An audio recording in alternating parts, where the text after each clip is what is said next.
folks, and welcome back to Contract Law. This is part 2 in the video series on the Australian consumer law. And last video we had a look at the Competition and Consumer Act.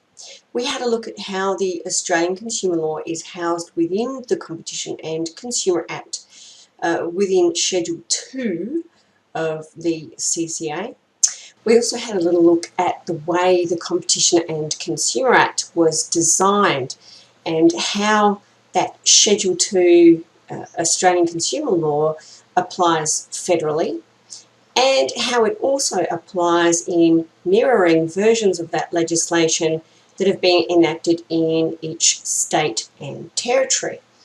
We also had a look at who is caught by this legislation, and we saw that companies primarily are liable under this legislation, but that natural persons are also caught by the ACL under the Commonwealth legislation sometimes, where the conduct involves certain naughty things that fall within the ambit of federal constitutionally recognised power to legislate. So interstate trade, overseas trade, the use of post, telegraph, TV, broadcasts. So if you do something naughty on TV as a natural person, you may well be caught under the Commonwealth legislation. We also saw how the state and territory versions of the legislation will catch naughty natural people anyway, where the conduct is within the boundaries of a state or territory. So having set ourselves up very beautifully now with an overall understanding of how the Competition and Consumer Act was set up, how the ACL applies federally, state-wise, we can now explore the beauty of the legislation itself. And part of the appeal of the Australian consumer law is that it's just so simple. It's really super duper simple. And why is that?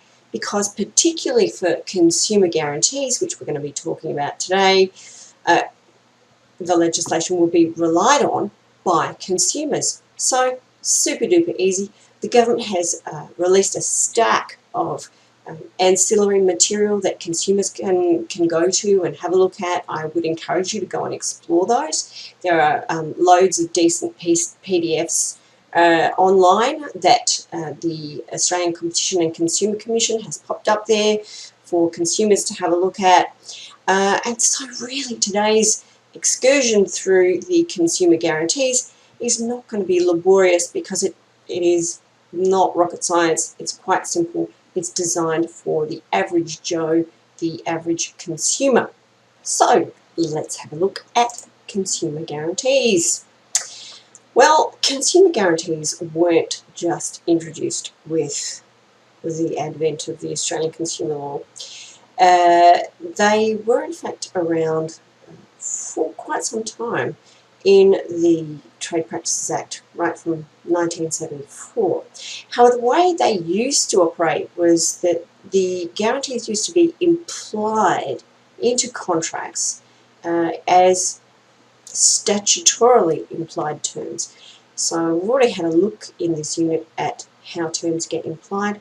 The old Trade Practices Act, the old girl, used to go ahead and apply a whole lot of useful stuff into consumers' contracts. Upside of that, well, there was some statutory guarantees, sure. Downside of that, well, they were just within the consumer's own contracts, okay? And that has consequences if you think about it. What you need to do in those kinds of circumstances is try and take an action for breach of your implied term. What's much better is the way that we have it all set up nowadays, and that is that the guarantees just live in the Australian consumer law as statutory guarantees. So therefore, if there is any breach of those guarantees, you will find that the naughty person has directly breached the Australian consumer law, and the great power and might of the regulator, the Australian Competition and Consumer Commission, can come down upon them if the ACCC wishes to do so, or the lowly consumer themselves, the average Joe, may wish to rely on the statutory guarantee, go back to the naughty supplier of whatever it is that they've acquired and demand some form of remedy by virtue of the legislation. So suppliers and manufacturers have always been caught by this stuff. That part hasn't really changed. The fundamental change really is that the guarantees now just live in the body of the ACL and are a little bit perhaps more scary, have a little bit more deterrent value because breach involves a breach of the actual legislation. So looking first at the terms that we need to know about and what they involve. Okay, so what I thought I'd quickly do is take you to the legislation so we can have a look at a few things before we start unpacking them. So we're at the Consumer Guarantees Division 1 of the Australian Consumer Law in Schedule 2 of the CCA. And the first consumer guarantee is guarantee as to title. Pretty important, obviously, because if you're going to buy something like a car, you want to make sure that you have title passed over to you once you hand over your money. And pretty much most of the guarantees are set up with the same kinds of crucial words. So we have a person, then we have that lovely word we spent most of the first video talking about. In this particular division, being the Consumer Guarantee Division, being a supplier supplies goods to a consumer.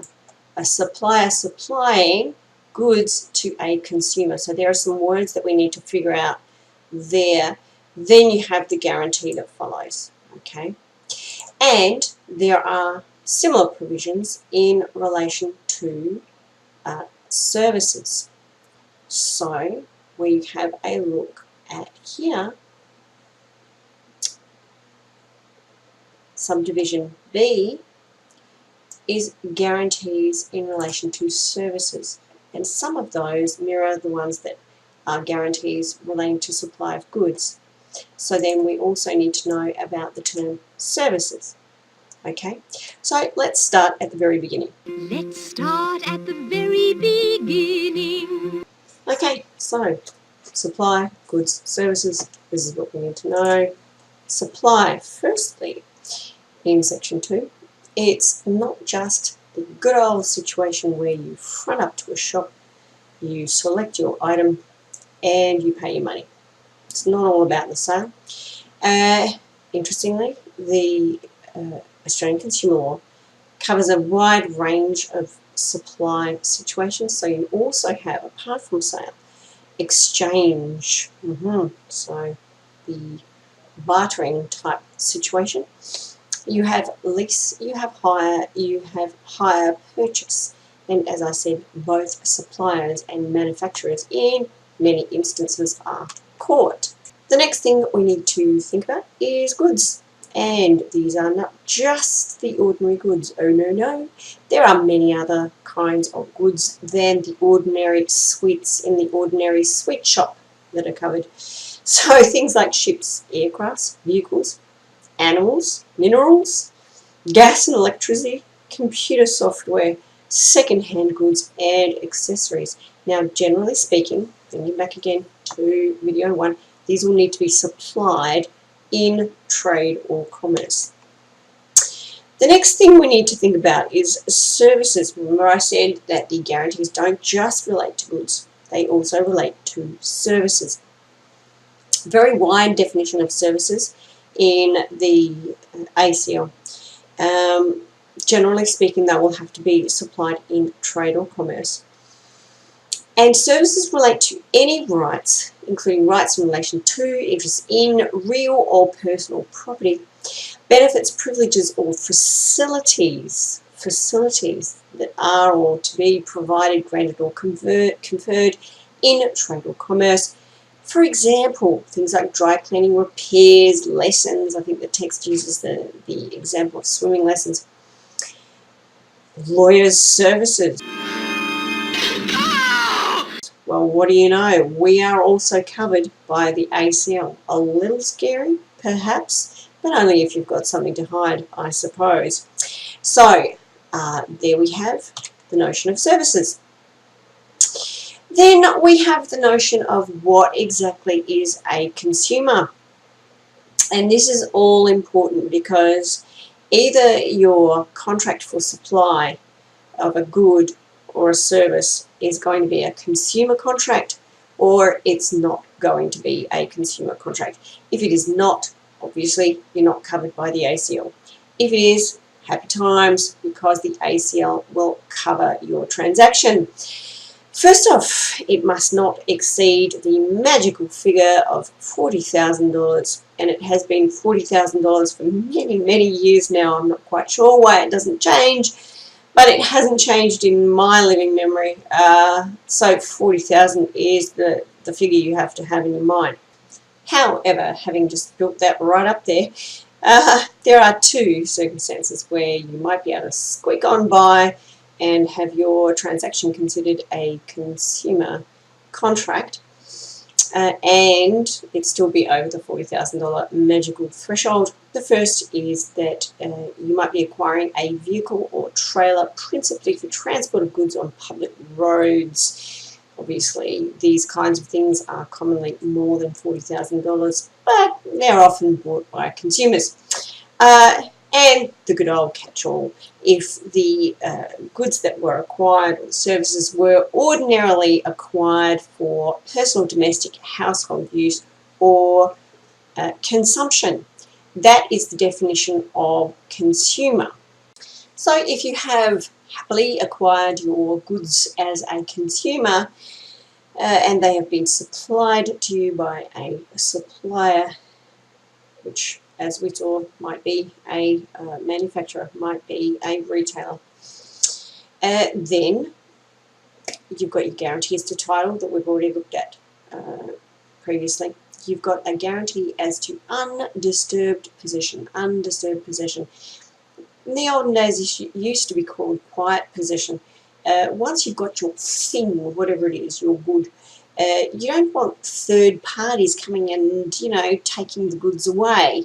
For example, if there is, a security over the goods, the person that's selling you the car has a loan still currently going over the car, and they've sold it to you, they've defaulted on their payments, and all of a sudden you've got this creditor on your back. That's not what the ACL obviously wants to happen, and I'm pretty sure it's not what you would want to happen.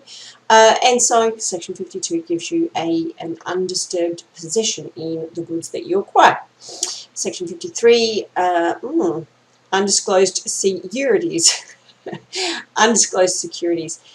So if you have, as I just said in the previous scenario, if you have a security over a vehicle that you're about to sell or anything else that you're about to sell, you need to tell the other person about it. Section 54 is a very useful one. This one relates to the goods that you purchase being of acceptable quality. I'm going to take you to the section of the legislation because I think this is a pretty nifty one. So if you've had this supply of goods to you as a consumer and the supply doesn't occur by way of auction, there's a guarantee that the goods are of acceptable quality. And here are all the things that are tied up in the notion of acceptable quality. They have to be fit for all the purposes for which goods of that kind are commonly supplied. Commonly supplied. They are acceptable in appearance and finish, free from defects, safe and durable, as a reasonable consumer fully acquainted with the state and condition of the goods would regard as acceptable, having regard to the matters in subsection 3. And you've got to think about the nature of the goods, price, statements made about it on the packaging and so forth, what you have to use it for, how you have to use it, representations made by the supplier or the manufacturer when you went and bought the thing, and other circumstances. Now, pretty nifty, as I said, little provision. This one. The next one I'm going to take you to also because I think it's pretty nifty as well is guarantee as to fitness for disclosed purpose. So if a person supplies to you goods as a consumer, again, doesn't occur by auction, there is a guarantee the goods are reasonably fit for any disclosed purpose and any purpose which the supplier represents that they are reasonably fit. So we saw in the quality provision that the goods have to be, I'll take you back to it. The goods have to be acceptable and fit for the purposes for which goods of the kind are commonly supplied. So if you buy a knife, for example, it needs to be able to cut, or scissors need to be able to cut. However, if you have a look at section 55, if you have told the retailer or supplier that you need that good or whatever it is that you're buying for a particular purpose, and they say, yes, sure, no problem, this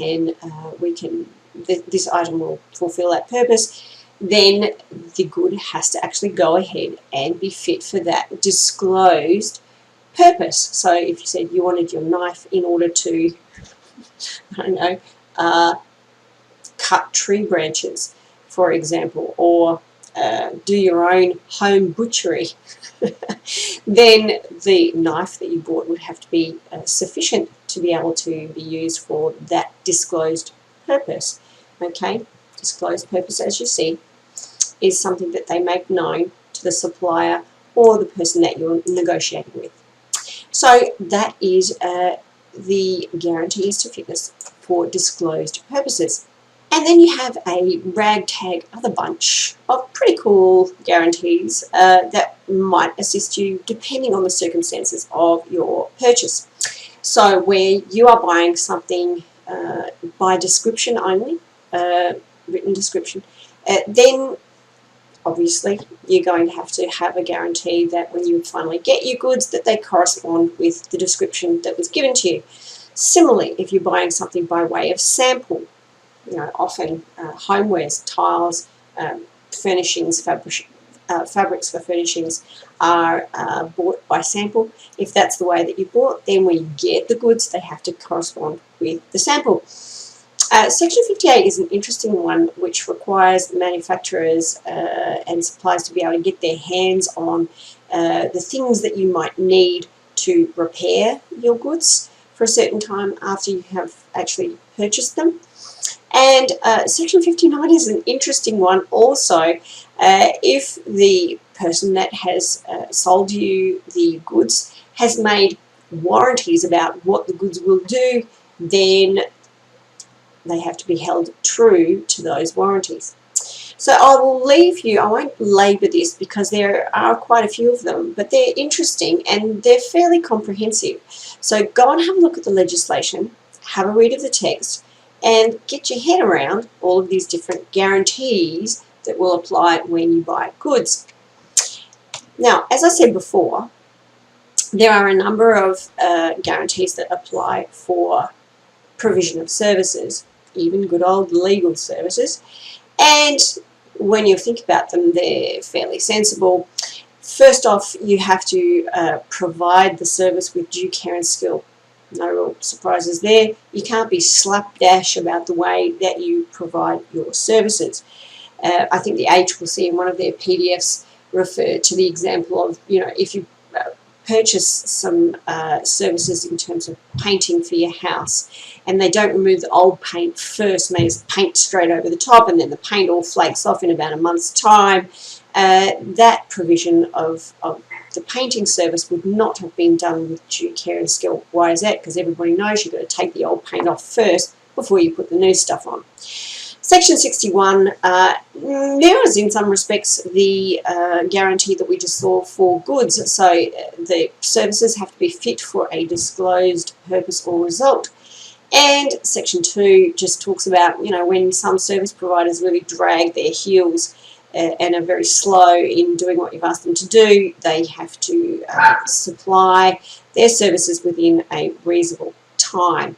So they're the guarantees that apply for services. So now we come to the really interesting part, the show me the money part. Show me the money. If you will, the remedies. What you get as a consumer in terms of remedies will really depend on whether the breach has resulted in a major failure for you or a minor failure. Obviously, if the breach has resulted in a major failure, you're going to have a wider and nicer set of options available to you as a consumer than if it is a minor failure. So to qualify as a major failure, there are slightly different things in terms of whether it's a good or a service. Some of them overlap. So, for example, for both goods and services, it'll be a major failure where that good or service would not have been acquired by a reasonable consumer fully acquainted with the nature and extent of the failure. So if no one else would have actually bought that thing or got that service because of the extent of the failure, just how bad it was, then it's going to qualify as a major failure. Also for both goods and services, if they're substantially unfit for a normal purpose, the usual purpose that you buy the good or get the services, and they can't within a reasonable time be remedied to make them of a standard that would be fit. Also for both goods and services, if they are unfit for a disclosed purpose. Remember when we were talking about the guarantees, we talked about disclosed purposes. And again, they can't within a reasonable time be remedied. Also, just for goods, if they depart in a significant respect from the description or sample that you bought them off of, then again, it's going to be a major failure. Also, if they're that unacceptable as to make them unsafe, pretty common sense really, it's going to be a major failure.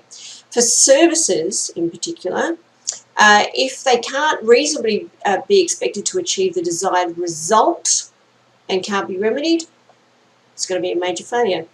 Also, just for services, if it creates, the provision of services has created an unsafe situation, again, it's going to be a major failure. In terms of major failure for goods, okay, we've got what we call the R times 3, or the, more technically, the R plus the R or the R. How does that work? Under section 259(3)(a), the first thing that you have to do as a consumer where things have gone wrong is, if it's a major failure, you have to notify the supplier that the goods are rejected. Sorry, don't want these things anymore. You have to be able to return them to the supplier. There's a few narrow exceptions where you don't have to return the goods to the supplier. But you can't do a section 259 sub 3A notice of rejection if your rejection period has ended. Fairly sensible, isn't it, really? So if more than a reasonable time has elapsed, you can't reject the goods. If they've been damaged, obviously, or if they've been somehow incorporated into something else, okay, you can't reject the goods. Unfortunately, you lost your remedies. But if that hasn't happened, you send your notice of rejection, and then that's your first R, reject, and then you can seek either the R or the R. You can seek a full refund, or you can seek a replacement of the goods. Now, if you're seeking a replacement, you are more than entitled to have goods of the same type and similar value, if they're available, okay? So they can't just give you any old thing in return. It has to be goods of the same type and value. The other thing that you can go after for a remedy is some compensation for the drop in value of your goods.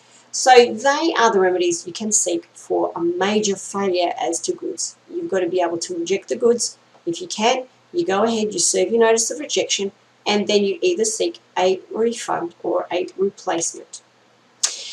If it's a minor failure, what is a minor failure? Well, the things that aren't major failures, obviously. So things that can be remedied.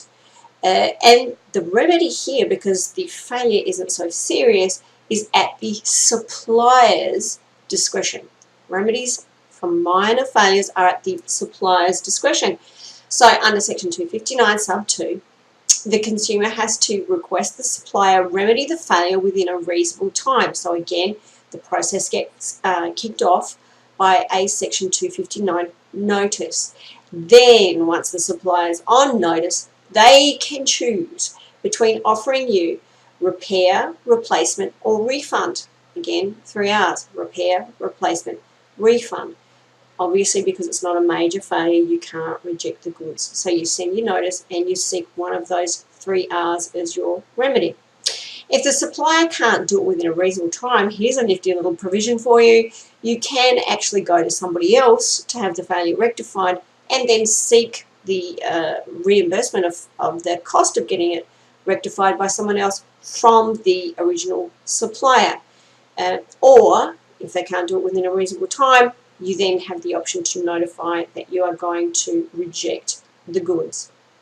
So that's the way that the legislation works there for goods. So remedies in relation to services are a little similar in that they are broken up according to whether the failure is a major failure or a minor failure.